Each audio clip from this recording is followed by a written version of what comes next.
কোচবিহারের 1 নম্বর ব্লকের 4 নম্বর এলাকার বাসিন্দা গুলজার হোসেনের সৃষ্টি শ্রীলতা সবার মন জয় করেছে। একজন সাধারণ টোটো চালক, একজন কাঠমিস্ত্রি, তিনি নিজের স্বপ্নকে বাস্তবে রূপ দিয়েছেন অসাধারণ এক উপায়ে। দীর্ঘদিন ধরে টোটো চালিয়ে আসলেও গুলজার বাবুর মনে সবসময় ছিল একটাই 4 চাকা গাড়ি, কিন্তু অর্থের অভাবে এই স্বপ্ন সবসময় অধূরত থাকত। তবুও তিনি হার মানেননি। নিজের কাছে থাকা টোটোটিকেই তিনি নতুন রূপ দিতে শুরু করেন। মাসখানেকের অক্লান্ত পরিশ্রমে তিনি নিজের হাতে তৈরি করে ফেললেন একটি ঝকমকে জিপ। ঘটনা স্থানীয়ভাবে ব্যাপক সাড়া ফেলেছে। গুলজার বাবুর সৃষ্টিশীলতা এবং অদম্য ইচ্ছে শক্তি অনেকের কাছেই অনুপ্রেরণার উৎস হয়ে উঠেছে।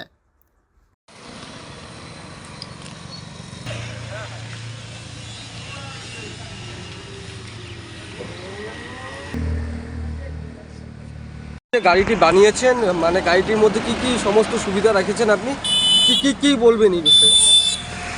গাড়ির মধ্যে সুবিধা মানে এটা তো টোটোই, বুঝলেন, টোটোরই সব আছে, কিন্তু এই যে সুইচগুলো আলাদা করা আছে, হ্যাঁ, ইন্ডিকেটার, তারপর ব্যাক গিয়ার, সামন গিয়ার, এগুলো সব আলাদা করা আছে।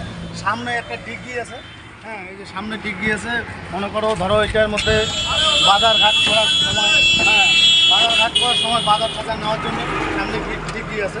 এটা ব্যাটারি চালিত, বুঝছো, ব্যাটারি চালিত, হ্যাঁ, ব্যাটারি আছে এখানে, ব্যাটারি আছে পিছনে, হ্যাঁ, পিছনে ব্যাটারি, এই সামনে আছে কন্ট্রোলার, এখানে আগা আছে, এগুলো কন্ট্রোলার এগুলো দিয়েই গাড়িটা চলে টোটোর মতো। আচ্ছা, আপনার মাথায় আসলো কিভাবে একটা এই যে অভিনব একটা উদ্যোগ নেওয়ার জন্য, এই যে গাড়িটাকে এইভাবে একটা জিপসি গাড়ির মতো বানিয়ে একদম আপনার মাথায় আসলো কিভাবে? মাথায় আসলো মানে কি, আমার একটা 4 চাকার শখ, এই জন্য আমি ওই ভাঙড়ির জিনিস আস্তে আস্তে এগুলো সব। এটা কি আপনার নিজের হাতে তৈরি না না কোনোখান থেকে বানিয়েছেন? না, আমি বানাইছি, বাড়িতেই বানাইছি। আপনার বাড়িতেই বানান? হ্যাঁ, বাড়িতেই বানাইছি। আর আপনি কি আগে কোনো মেকানিকের কাজ করতেন? না, মেকানিকের কাজ করতাম না, কাঠের কাজ করতাম।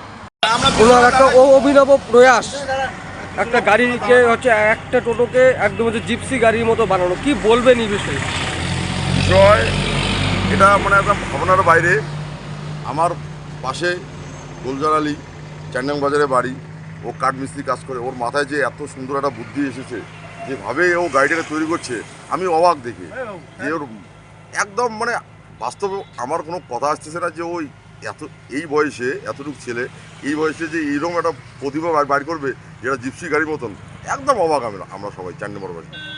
আচ্ছা, এই যে এই গাড়ি পরবর্তীকালে কতটা মানুষকে সুবিধা দেবে বলে আপনি মনে করছেন? সুবিধা, অনেক সুবিধা পাবে, কেননা এই গাড়িটা একদম প্রায় জিপসির মতন, ঠিক আছে। আমরা এখানে দেখতে পাচ্ছি গাড়িটা 4-5 জন এত লোড করা যাবে। একটা পারিবারিক, মনে করো একটা পরিবার নিয়ে কোথাও গেলেন, খুব কোচবিহার শহরে এই প্রথম এই গাড়ি কোচবিহার শহরে মানে অবিকল হচ্ছে পেট্রোল বা ডিজেল দিয়ে চলার মতো গাড়ি রয়েছে, সেই জায়গা থেকে একটা টোটোকে এই ধরনের গাড়ি বানানো, কি বলবেন? কোচবিহার শহরের মতো প্রথম একদম অবাক করা বিষয় জিনিসটা, যে গাড়িটাতে কোনো তেল লাগতেছে না। এই কুচবিহারে প্রথম শহরে আসলো, যে করেছেন আমার ভাগ্নে, ঠিক আছে, তাকে আমি অনেক ধন্যবাদ জানাই, তার মেধাবী, তার প্রতিভা থেকে, ঠিক আছে। আমি আশা করব এইরকম আরও নতুন করে আর নতুন মডেলের কিছু আনারও। কুচবিহারবাসী হিসেবে আমি গর্বিত যে আমাদের এই কুচবিহারে একজন ছেলে চান্নাম বাজারের পাশে বাড়ি, যে তার মেধাবী করে এত সুন্দর গাড়ি তৈরি করছে। Bureau report, PB news. Annapurna nursing home, পূর্ব বর্ধমান। খুবই কম খরচে স্বাস্থ্যসাথী কার্ড সহ বিশ্বমানের চিকিৎসা প্রদান করা হয়। 24 ঘন্টা জরুরি বিভাগ।